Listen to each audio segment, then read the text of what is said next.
देखिए, आज मैं आपको भारत के महानगर बता दूं। भारत के महानगर। देखिए, एक होता है नगर और दूसरा होता है महानगर। नगरों की आबादी महानगरों की आबादी की तुलना में कम होती है और महानगरों की आबादी नगरों की तुलना में ज़्यादा होती है। तो भारत का सबसे बड़ा महानगर अगर कोई शहर है तो वो मुंबई है। कौन सा है?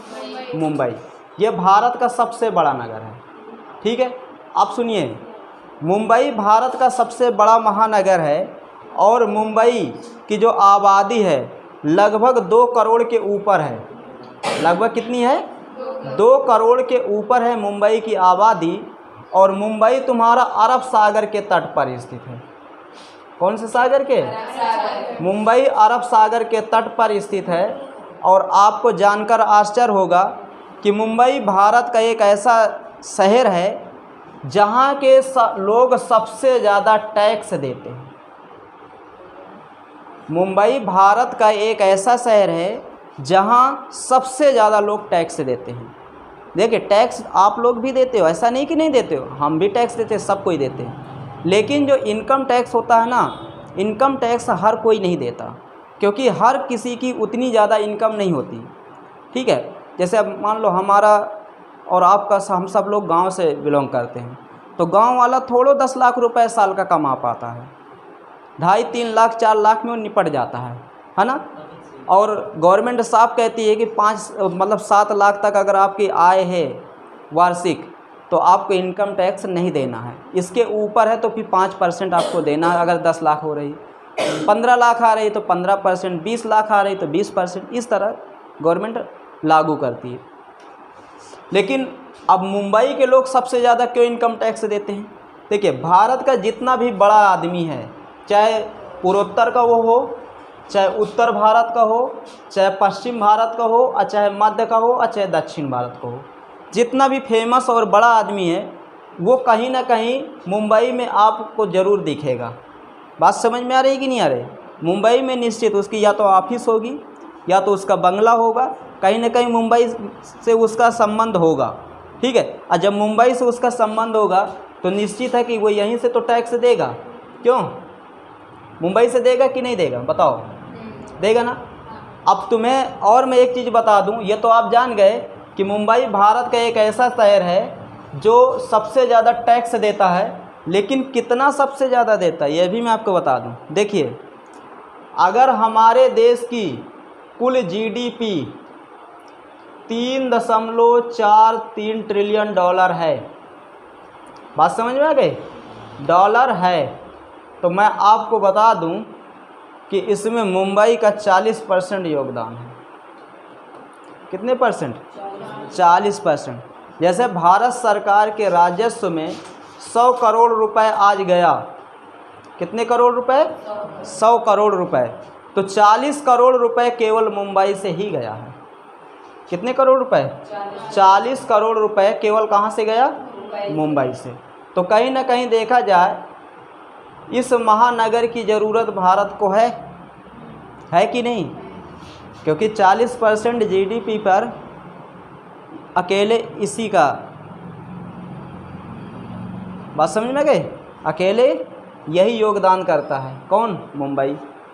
अब देखिए, मुंबई में झोपड़पट्टियाँ भी खूब हैं, मुंबई में बड़ी बड़ी बिल्डिंगें भी खूब हैं। भारत में सबसे ज़्यादा ऊंची बिल्डिंगें अगर कहीं देखने के लिए मिलेंगी तो मुंबई में ही मिलेंगी। ठीक है, और मुंबई महाराष्ट्र की राजधानी प्लस उच्च न्यायालय दोनों है। अब मुंबई महाराष्ट्र का उच्च न्यायालय केवल नहीं है, गोवा का भी उच्च न्यायालय है। ये जो हमारा छोटा सा राज्य है गोवा, इसका भी उच्च न्यायालय कौन सा शहर है? मुंबई ही है। बात समझ में आ रही है? ठीक है, अब देखिए, भारत में सबसे पहले फिल्म बनी थी राजा हरिश्चंद्र।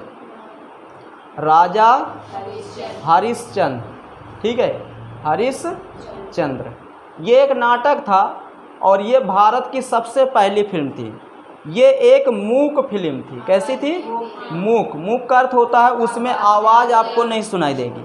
ठीक है, जिसे सन 1913 में रिलीज किया गया था। राजा हरिश्चंद्र फिल्म को सन 1913 में रिलीज किया गया था और इसकी जो लंबाई थी, लेंथ थी, वो ज़्यादा नहीं थी, मात्र 51 मिनट 31 सेकंड के आसपास की फिल्म थी। आपको मैं बता दूं, इसकी लंबाई ज़्यादा नहीं थी, बहुत छोटी फिल्म थी और ये नाटक थे। इसमें कोई भी महिला कलाकार नहीं थी, इस फिल्म में कोई भी महिला कलाकार नहीं थी। टोटल जो कलाकार थे वो पुरुष कलाकार थे, ठीक है। और इसको डायरेक्ट किया था दादा साहब फाल्के, ठीक है, दादा साहब फाल्के ने इसे डायरेक्ट किया था और ये भारत की पहली हिंदी पिक्चर फिल्म थी, ठीक। और इस फिल्म को महाराष्ट्र के मुंबई से ही रिलीज किया गया था। कहाँ से रिलीज किया गया था?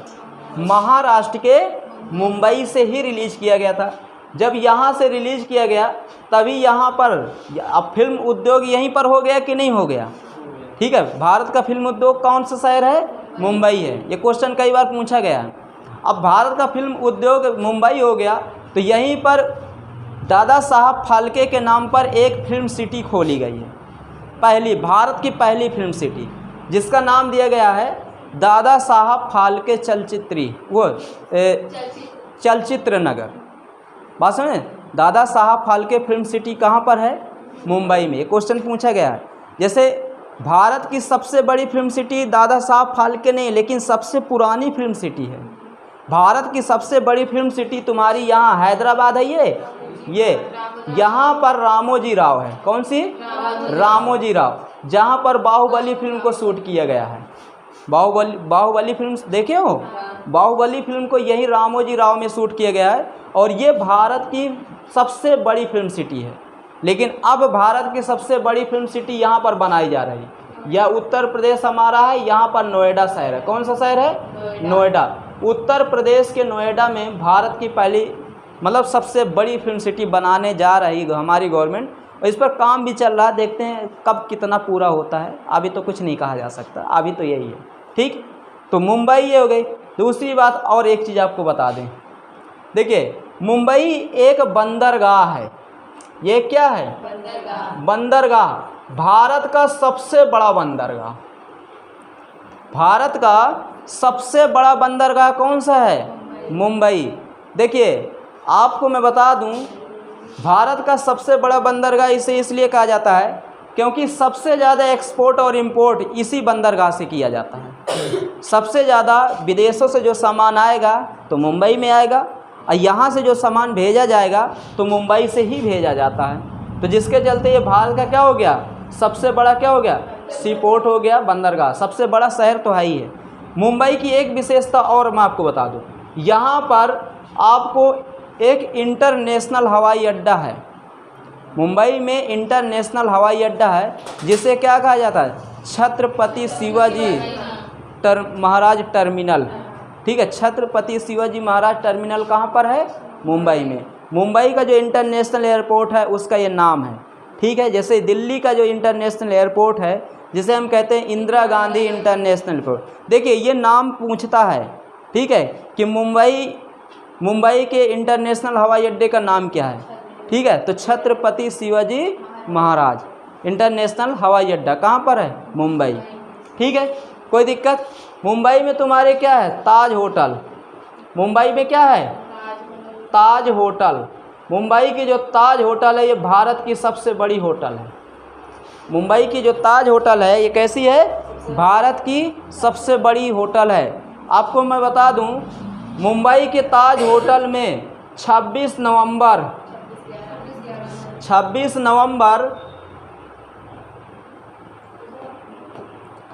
हाँ 26 नवंबर सन 2008 को यहाँ पर पाकिस्तान के आतंकवादियों ने हमला किया था, ठीक है। 26 नवंबर सन 2008 और सर्दी का मौसम था और यहाँ पर वो हमला किए थे और उस समय हम कक्षा 8 में पढ़ते थे। सही बता रहे हैं?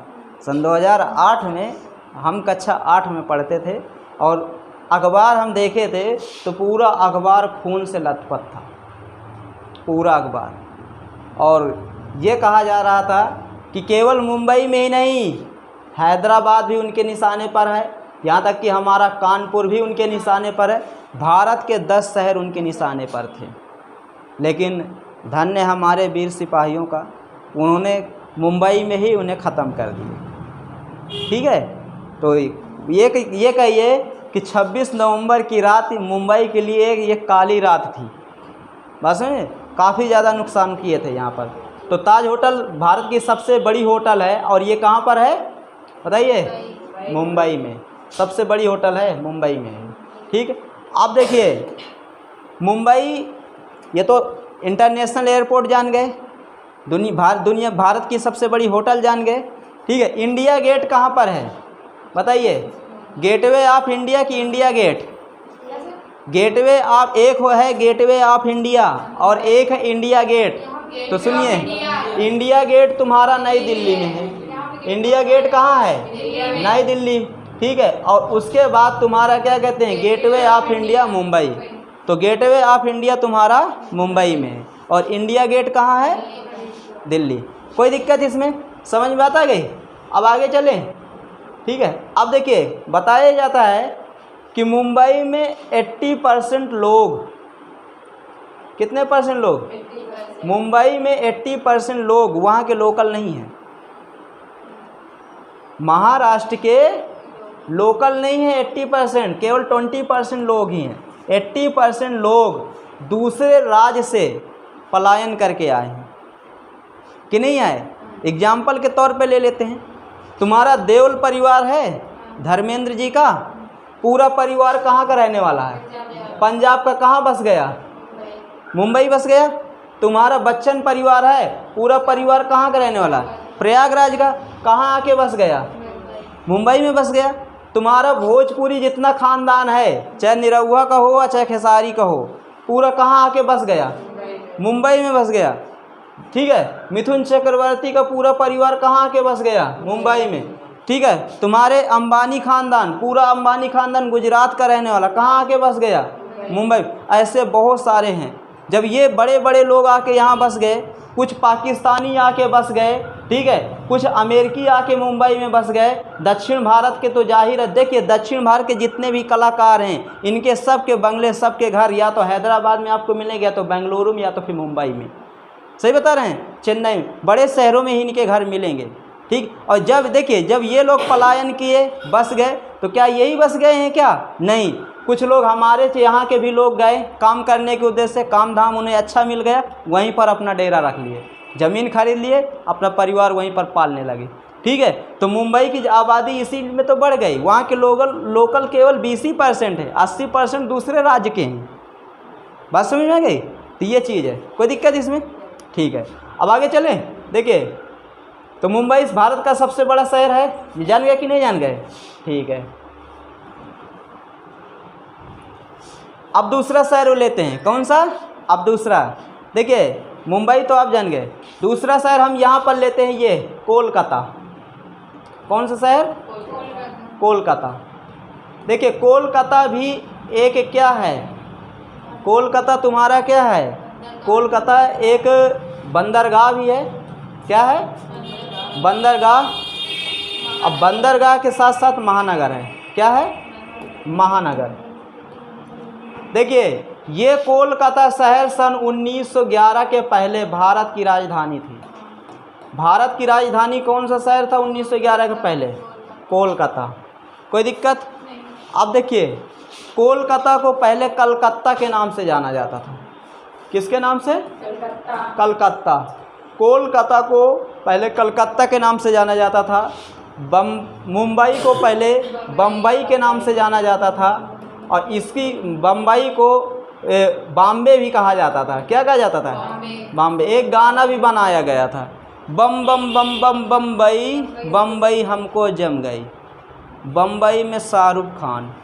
एक आई थी मूवी अंश, 2006 में रिलीज़ किया गया था इसे। अंश 2006 में, 3 में शायद, 2003 में रिलीज़ किया गया था अंश। उसमें ये गाना जोड़ा गया था, बम बम बम बम बम्बई, अब बम्बई हमको जम गई।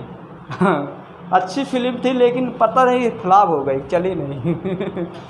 इसके गाना बहुत अच्छे थे। हाँ, तो कोलकाता भारत की क्या थी, पहली राजधानी थी, है ना।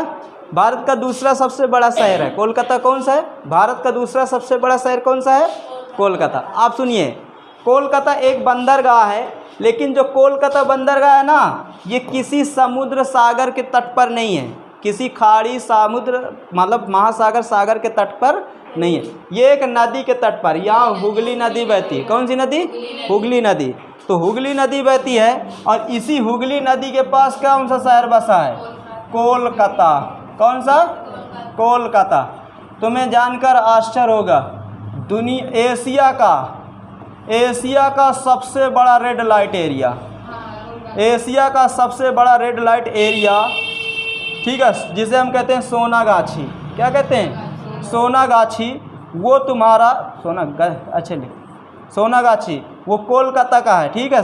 एशिया का सबसे बड़ा रेड लाइट एरिया सोनागाछी, ठीक है, ये तुम्हारा कोलकाता में है। एशिया का सबसे बड़ा रेड लाइट एरिया सोनागाछी, ठीक है। रेड लाइट एरिया का मतलब होता है यहाँ वेश्यावृत्ति होता है, ठीक है, वेश्यावृत्ति, ठीक है, मतलब देह व्यापार का धंधा यहाँ पर। तो एशिया का सबसे बड़ा है, आप समझ लीजिए। और ये मानव तस्करी भी होती है। मानव तस्करी मुंबई और कोलकाता दोनों से बराबर होती है।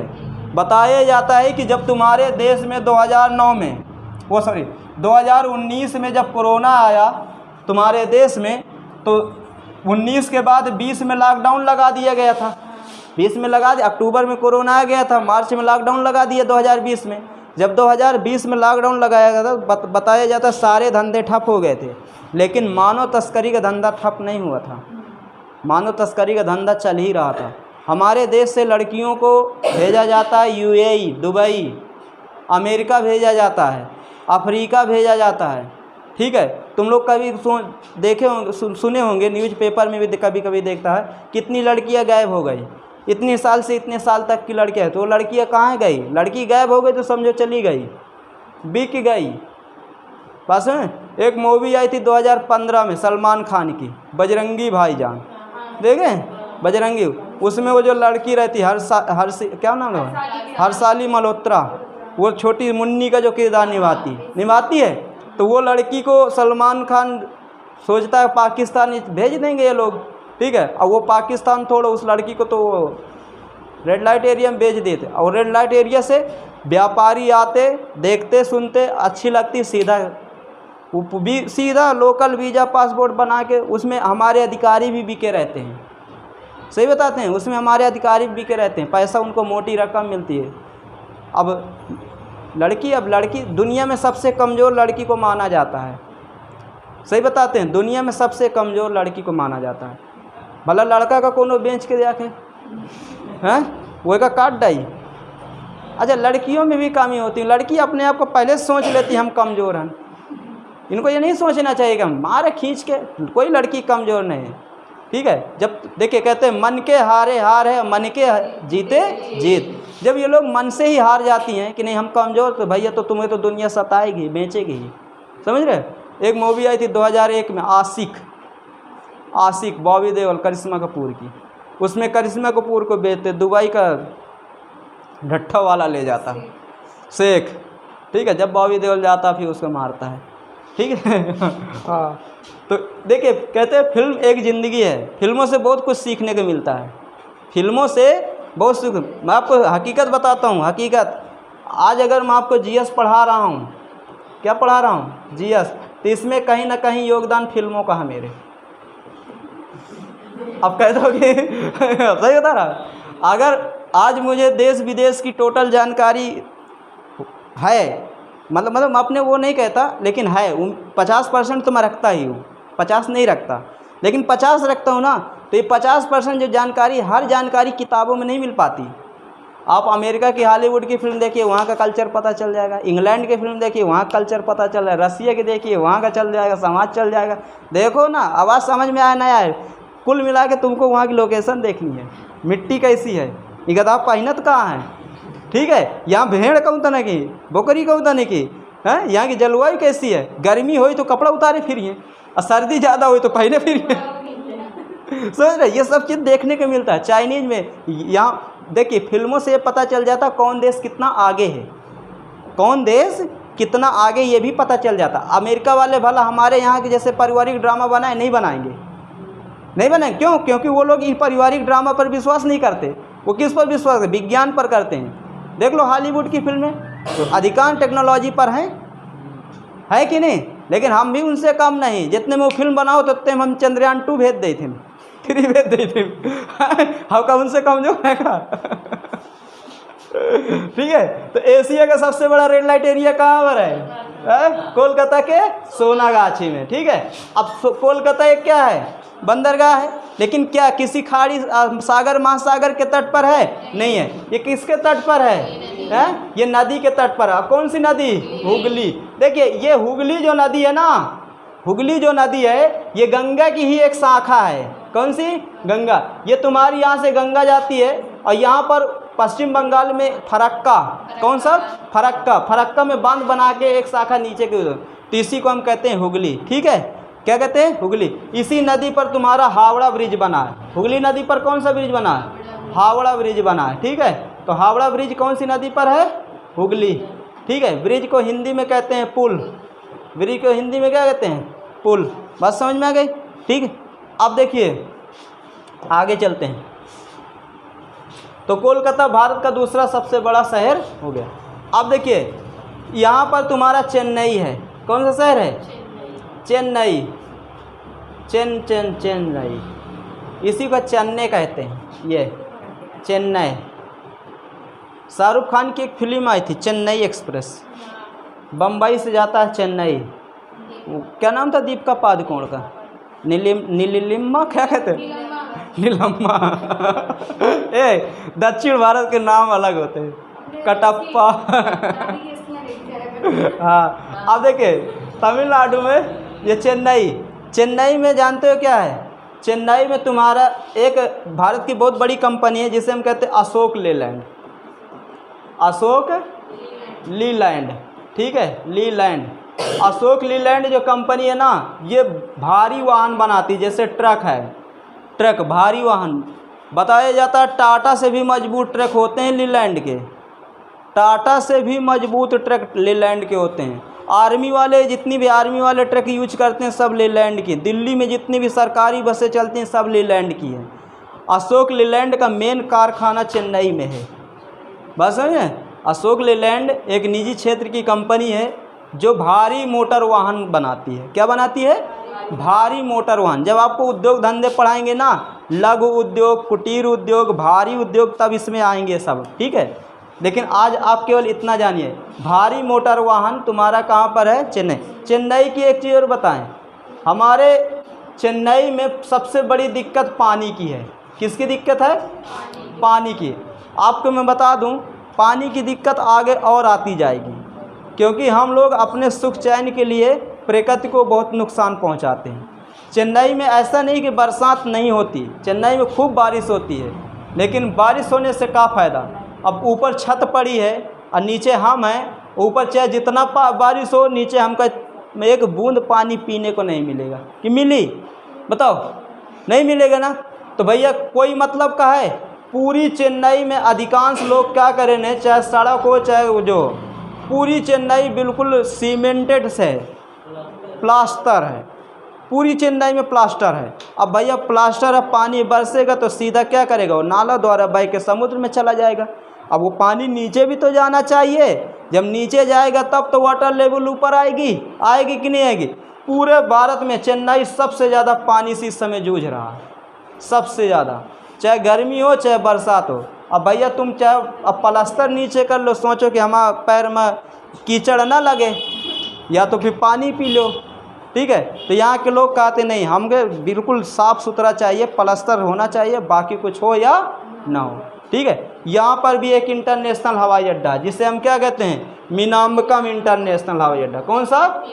मीनाम्बकम। ठीक है, कोलकाता का नहीं बताए, कोलकाता में भी एक इंटरनेशनल हवाई जिसे हम कहते हैं दमदम इंटरनेशनल। कौन सा? दमदम। इसी को कहा जाता है नेताजी सुभाष चंद्र बोस। कौन सा? नेताजी सुभाष चंद्र बोस इंटरनेशनल हवाई अड्डा। कहाँ पर है? कोलकाता में। कोलकाता उच्च न्यायालय है, सही है कि नहीं? कोलकाता उच्च न्यायालय किसका किसका है, इसको भी बता देते फिर इसको भी बताते हैं, ठीक है। देखिए कोलकाता उच्च न्यायालय दो का है, एक तो बंगाल का उच्च न्यायालय है, पश्चिम बंगाल का, और दूसरा अंडमान निकोबार। ये तुम्हारा अंडमान है, कौन सा अंडमान, और ये तुम्हारा वेस्ट बंगाल है। इन दोनों का उच्च न्यायालय कहाँ पर है, कोलकाता। कोई दिक्कत यहाँ। अब देखिए चेन्नई किसका, चेन्नई तमिलनाडु का प्लस पुदुचेरी, तमिलनाडु और पुदुचेरी का उच्च न्यायालय कहाँ पर है बताइए, तमिलनाडु और पुदुचेरी का उच्च न्यायालय कहाँ पर है, चेन्नई में। कहाँ पर है, चेन्नई में। तो ये पहला महानगर ये हो गया तुम्हारा कौन सा, मुंबई।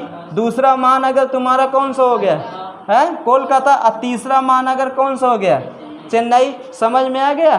मैं आपको बताया था कि पूरे भारत में रेलवे के 5 सेंट्रल हैं। कितने हैं, 5 सेंट्रल हैं रेलवे के, ठीक है। सेंट्रल का अर्थ ये होता है रेलवे का वही स्टेशन जो सबसे पुराना हो। रेलवे का वही स्टेशन सेंट्रल होता है जो सबसे पुराना हो और सबसे ज़्यादा व्यस्त हो, मतलब जहाँ पर रेलगाड़ी कई आए जाए।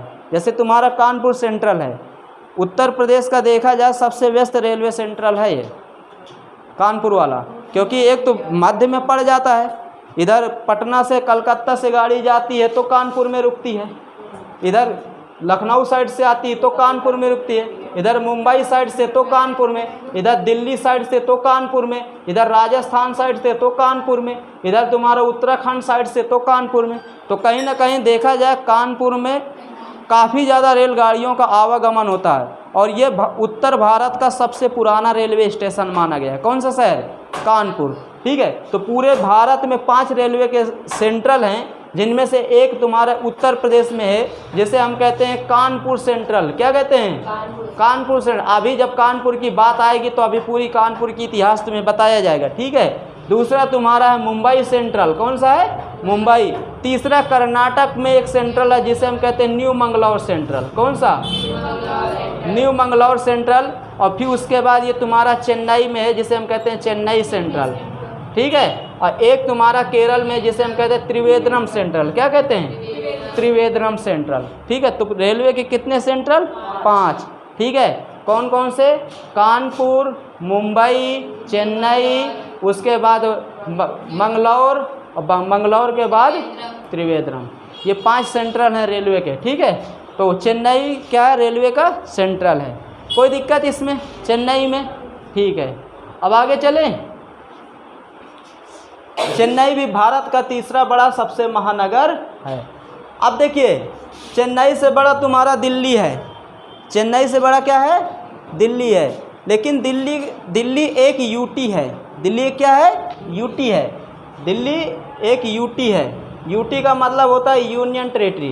कहने का अर्थ ये है ये एक केंद्र शासित प्रदेश है। कौन सा प्रदेश है, केंद्र शासित प्रदेश है। दिल्ली के जो सीएम है वर्तमान, जिन्हें कहते हैं केजरीवाल। क्या कहते हैं, केजरीवाल। या इसी केजरीवाल जी को कहा जाता है कि ये भारत के सबसे ज़्यादा पढ़े लिखे सीएम हैं। केजरीवाल जी दिल्ली के सीएम हैं और इनको ये कहा जाता है कि केजरीवाल भारत के सबसे ज़्यादा पढ़े लिखे सीएम हैं। कहते हैं ये बीटेक किए हैं। क्या किए हैं, बीटेक। कैसे लिखते हैं, ऐसे लिखते हैं, सी, अच्छा सी, बीटेक किए हैं। अच्छा CH विराज, अच्छा बीटेक। कहते हैं ये बीटेक किए हैं और बीटेक में बाकी भारत का कोई सीएम बीटेक नहीं किए। लेकिन कुछ काम केजरीवाल जी के ठीक लगते हैं, कुछ काम केजरीवाल जी के ठीक लगते हैं और कुछ काम केजरीवाल जी के बहुत बुरे लगते हैं। कभी कभी ये लगा करता है कि केजरीवाल जी पढ़े लिखे होते हुए भी राजनीति के शिकार हो गए। सही बताते हैं। हम कहते हैं कोई व्यक्ति अगर अच्छा काम कर रहा है उसे अच्छा कहो, कोई व्यक्ति अगर बुरा काम कर रहा है उसे बुरा कहो। सही बताते हैं। ये क्षमता तुम में होनी चाहिए। और जनता सही गलत का फैसला करना जानती है। ऐसा नहीं है कि जनता नहीं जानती, जानती है पूरी। क्या हम लोग नहीं जानते कौन हमारे लिए सही कर रहा है, कौन हमारे लिए गलत कर, ठीक है। साइकिल खड़ी कि नहीं, चलो, नहीं तो ताला आज भी नहीं बंद किया गया, बंद कर दिया करो। अगर किसी की साइकिल गई हम 1 रुपया नहीं देंगे, बता रहे हैं, किसी को हम नहीं देंगे। ताला है, जंजीर है, लगा दो, बंद कर दो, ठीक है। खिड़की नहीं खोलोगे, उधर से आवाज़ इधर आएगी, अंदर क्लास डिस्टर्ब होगी, ठीक है। लोग देखेंगे, कहेंगे पता नहीं क्या चल रहा है ना। इतनी बात समझ में आ गई। तो कहीं ना कहीं देखा जाए, पढ़े लिखे हमारे सीएम हैं, लेकिन वो चीज़ नहीं है जो होनी चाहिए, ठीक। हाँ, दिल्ली में इन्होंने काम बहुत अच्छा किया है, सरकारी स्कूलों की दुर्दशा सुधार दी है, ठीक है। सरकारी स्कूलों की दुर्दशा सुधार दी है। उसके बाद दिल्ली में महिलाओं के लिए बिल्कुल फ्री किराया है बस का, आप बढ़िया पढ़े वहाँ पर जाइए, ठीक है। आप सुनिए, अच्छा फ्री किराया है तो क्या करोगे? दिल्ली में टैक्स भी तो ज़्यादा आता है। दिल्ली में इतनी कंपनियां हैं जिसका कोई जवाब नहीं। जितने दिल्ली का खर्चा नहीं उतना उससे कई गुना तो दिल्ली की गवर्नमेंट के पास पैसा आता है। लगाए पूरा पैसा, देखते हैं दिल्ली और चमक जाएगी। सही बताते हैं। आपको जानकर आश्चर्य होगा, दिल्ली में जैसे मान लो दिल्ली का बजट, मतलब खर्चे का जो बजट है 1 साल का, मान लो जैसे कि 1 लाख करोड़ रुपए है, तो 2 लाख करोड़ रुपए तो दिल्ली में केवल वो आ रहा है, क्या बोलते हैं, कंपनियों से टैक्स आ रहा है। दिल्ली के मुख्यमंत्री के पास पैसे की कोई कमी नहीं है, वो रोए अलग बात है, क्योंकि जानते हो दिल्ली पूरा शहर है, दिल्ली में गांव नहीं है, पूरा शहर है। हर व्यक्ति वहाँ टैक्स दे रहा है, हर चीज़ कर रहा है। तो भैया उनके पास जिस राज्य में जितना ज़्यादा टैक्स आएगा वो राज्य का उतना ज़्यादा विकास होगा कि नहीं होगा? बताइए। हमारे यहाँ बिहार क्यों इतना ज़्यादा गरीब है? ये बिहार इतना ज़्यादा क्यों गरीब? क्योंकि बिहार में देखिए ना तो कोई बड़ी कंपनियाँ हैं, कृषि पर आधारित राज्य है ये। और जो राज्य कृषि पर आधारित होगा वो कैसे इनकम टैक्स, जीएसटी ये सब देगा? नहीं दे पाएगा ना, क्योंकि वो अपने पर उतारू है। और यहाँ पर सब लोग क्या हैं, शिक्षित हैं, सबके पास बढ़िया अच्छे घर हैं, प्लस कंपनियाँ हैं, किसी को काम ढूंढने के दूसरी जगह नहीं जाना है, तो आराम से वो लोग भर देंगे, हर चीज़ भरेंगे कि नहीं भरेंगे? तो ये तो गरीब रहेगा ही, इसके पास मजबूरी कि इसके पास उद्योग धंधे नहीं है, कृषि पर ही जो चीज़ है वो लेगा, ठीक है। या तो ट्रांसपोर्ट सेक्टर से ले लेगा। बहुत सारी ऐसी चीज़ें हैं जिनसे आता है, ऐसा नहीं है कि टैक्स नहीं आता, लेकिन इनकी अपेक्षा कम आता है, ठीक है। तो अब फिर भी तुम रो रहे हो, तो भाई ये गलत है ना? क्यों गलत है कि नहीं गलत है? हाँ। अच्छा, जानते हो केजरीवाल जी क्यों रोते हैं? उनका मेन मकसद ये है कि जो ये दिल्ली केंद्र शासित है, मतलब यूटी है, तो यूटी से स्टेट बन जाए। यूटी से क्या बन जाए? स्टेट, मतलब एक राज्य बन जाए, जिस तरह गुजरात है, मध्य प्रदेश, उत्तर प्रदेश, बिहार, ठीक है। और जब ये एक राज्य बन जाएगा तो पूरी कानून व्यवस्था किसके पास आ जाएगी? मेरे पास आ जाएगी। और जब मेरे पास आ जाएगी तो मन से देखिए, अभी केजरीवाल के पास दिल्ली पुलिस नहीं है, दिल्ली पुलिस भारत सरकार के पास है, ठीक है। केजरीवाल जी को अगर मान लो कहीं रैली करना है, जैसे मान लो नई दिल्ली से पुरानी दिल्ली में उन्हें रैली करना है, अब पुलिस चाहिए, तो उनको केजरीवाल जी को एक चिट्ठी लिखना पड़ेगा गृह मंत्रालय को, और गृह मंत्रालय से कहना पड़ेगा कि सर मुझे एक काम करिए, 100 सिपाही दे दीजिए। सीएम वो वहाँ का है, और गृह मंत्री उनको क्या देगा? सिपाही देंगे। लेकिन गृह मंत्री भी जानते हैं 100 की जरूर, अगर वो 100 मांग रहे हैं तो एक काम करो 50 दे दो। कितने दे दो? 50 दे दो। तभी कभी कभी केजरीवाल तौआ जाते हैं कि दिल्ली एक राज्य बनने लायक है, क्षेत्रफल भी ठीक ठाक है, आबादी भी ठीक ठाक है, सब चीज़ है, लेकिन दिल्ली को राज्य क्यों नहीं बनाए? उसके पीछे एक कारण है। उसका कारण ये है, सुनिए, देखिए दिल्ली पहले तो हरियाणा, उत्तर प्रदेश इनसे घिरा हुआ है, बात समझ में आ रही? दूसरी बात, जो कंडीशन मुंबई की है वही कंडीशन दिल्ली की है। दिल्ली में भी आप ये समझिए कि अदर स्टेट के लोग ज़्यादा हैं, बात समझें। और जब अदर स्टेट के लोग ज़्यादा हैं तो फिर उसमें अंदर राजनीतियाँ होने लगेगी। जब राजनीतियाँ होने लगेगी तो फिर आतंकवादी खतरा भी बढ़ने लगेगा, क्योंकि जब कोई व्यक्ति स्वतंत्र रूप से सरकार चलाने लगता है ना, उसके ऊपर किसी का दबाव नहीं रहता, तो कहीं ना कहीं उसका फ़ायदा जो दूसरे देश वाले वो उठाने का प्रयास करते हैं। बात समझ में आ रही है? दूसरे देश वाले संपर्क है, पता लगा केजरीवाल जी बिक गए तो क्या करोगे? दिल्ली में जगह जगह बम फूटी है। वैसे केजरीवाल जी समझदार नेता हैं, ऐसा नहीं करेंगे, हाँ समझदार हैं, दिल्ली की जनता पढ़ी लिखी है। अच्छा, एक चीज़ और है, बताया जाता है कि एक पंचवर्षीय से ज़्यादा एक व्यक्ति को नहीं कुर्सी में बैठने देना चाहिए। अगर तुम एक पंचवर्षीय उसे बैठाल दो दूसरी पंचवर्षीय अगर वो फिर बैठ जाएगा तो उसके अंदर आलस आ जाएगा। बात समझे, उसको आलस आ जाएगा उसके अंदर। हाँ, अगर तुम उसकी जगह दूसरे को बैठाल दो एक पंच, तो उसको झटका लगेगा। जब तीसरी बार वो आएगा ना, बिल्कुल खौरिया के आएगा और कहेगा क्या, अरे मैं इस बार यस नाला का तो मैं बिल्कुल सीवर बना दूंगा। हाँ, कोई दिक्कत नहीं होगी, तुम्हें घबराना नहीं, इस बार मुझे जिताओ। उस बार तो मैं केवल नाला बनाया था, इस बार उसको पटवा के उसके ऊपर बस चलवाऊँगा। इतनी व्यवस्था कर वो भाई। एक बार जो हार जाता है, जब वो दोबारा आता है ना, तो फुल मेहनत से आता है कि दोबारा मैं ना हारूँ। अब फिर वो का हरवा दो, फिर तीसर का लाओ। इस तरह में तुम्हारा और तुम्हारे देश का, तुम्हारे क्षेत्र का विकास हो जाएगा। लेकिन हमारे यहाँ के लोग बहुत हुआ है, एक ही निकाल ले अब खा के मोटात रहा था ले। भाई अब जैसे कि अभी वर्तमान में, अब जैसे केजरीवाल जी को अब नहीं दिल्ली का मुख्यमंत्री बनाना चाहिए, सही बताता हूँ, नहीं बनाना चाहिए। अब इनकी जगह किसी दूसरे को लाना चाहिए। भाई इनको तो हम देख लिए ना, 2012 से हैं शायद, 2013 से, हाँ 2013 से, जब शीला दीक्षित थी वो ख़त्म हो गई, उनके बाद ये बने। तो अब कहीं ना कहीं देखा जाए बहुत समय हो गया। अब कोई 5 साल के लिए दूसरा है, फिर इनको 5 साल दिया जाए। अगर ऐसे कर देंगे ना तो दिल्ली का और विकास हो जाएगा। जैसे हमारे राज्य में देखिए, हमारे राज्य में आज वर्तमान की जो झलक आप देख रहे हैं उत्तर प्रदेश की, वो अलग है। अब पहले की जो उत्तर प्रदेश की झलक थी वो अलग थी, सही बता रहा हूँ। ठीक है, पहले हमारे उत्तर प्रदेश में, आपको मैं बता दूँ, गांव में 8 दिन रात में लाइट आती थी और 8 दिन में लाइट आती थी। ठीक है, 2012 की पहले की मैं बात बता रहा हूँ, 8 दिन रात में और 8 दिन में। 2012 का 2017 के पहले, 2017 के पहले। हाँ, कभी एग्ज़ाम शुरू हो जाते थे तो राज्य सरकार जो आदेश करती थी कि बच्चों को पढ़ाई में डिस्टर्ब हो कि लाइट दे दो।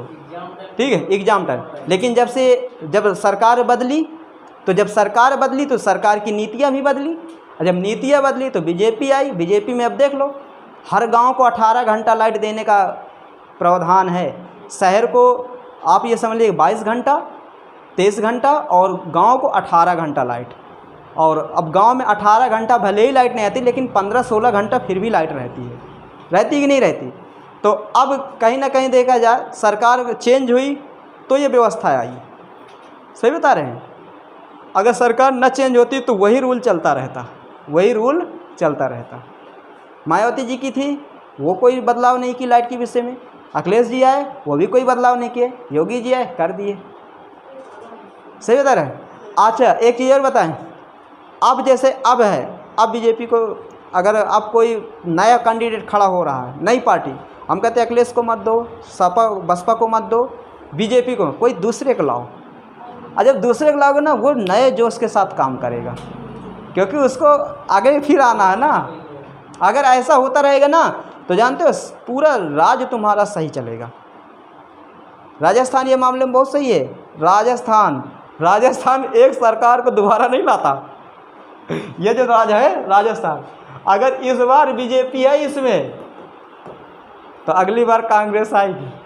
अगर अगली बार कांग्रेस है तो फिर बीजेपी आएगी, क्योंकि वहाँ के लोग जानते हैं कि अगर एक का बार बार बना देवे ना तो विकास नहीं करता है। ठीक है, ये चीज़। अब देखो, जैसे कि मध्य प्रदेश राज्य है, ये मध्य प्रदेश है ना, मध्य प्रदेश में कहीं ना कहीं देखा जाए कांग्रेस को 5 साल रहना चाहिए था। कांग्रेस ने सरकार बना ली थी, लेकिन इसमें क्या हुआ, विधायक इधर से उधर चले गए तो सरकार उनकी गिर गई। लेकिन अगर कांग्रेस यहाँ 5 साल रहती तो वहाँ के जो जनता है कुछ अलग देखने को पाती। जैसे छत्तीसगढ़ है, यहाँ बीजेपी का शुरू से गढ़ था, जब से राज्य बना था तब से बीजेपी थी। लेकिन इस बार बदलाव हो गया, कांग्रेस हो गई। ठीक है, और जब कांग्रेस होगी तो कहीं ना कहीं कुछ अलग है। सही बताते हैं, बदलाव बहुत ज़रूरी होता है, किसी भी चीज़ का हो। जैसे आप ही रोज़ वही खाना खा रहे हो, तो आपको कहीं ना कहीं अच्छा भी खाना चाहिए। होटल में भी जाना चाहिए, 5 स्टार में भी जाना चाहिए, 4 स्टार में भी जाना चाहिए, हर जगह जाना चाहिए, ताकि आपको कुछ अनुभव मिले। अब पता लगा वही सब्जी, वही दाल, वही रोटी रोज़ खा रहे। अब 365 दिन वही खाओगे, तो एक दिन अगर तुम दूसरी जगह खा लोगे तो तुम्हारा जो मन है वो चेंज हो जाएगा। तुम कहोगे नहीं यार, कुछ अलग भी है। हाँ, ठीक है, तभी तो तुम्हें तभी तो तुम्हें स्वाद चेंज करा देते हैं। कल करा रहे थे लेकिन खाए ही नहीं उसे। रोज़ समोसा खाते हो, कल सोचे थे मंचूरियन खिला दें, हैं? चलो, तो दिल्ली एक क्या है, केंद्र शासित प्रदेश। दिल्ली में हवाई अड्डा है कि नहीं है, जिसे हम क्या कहते हैं, इंदिरा गांधी इंटरनेशनल हवाई अड्डा। कोई दिक्कत?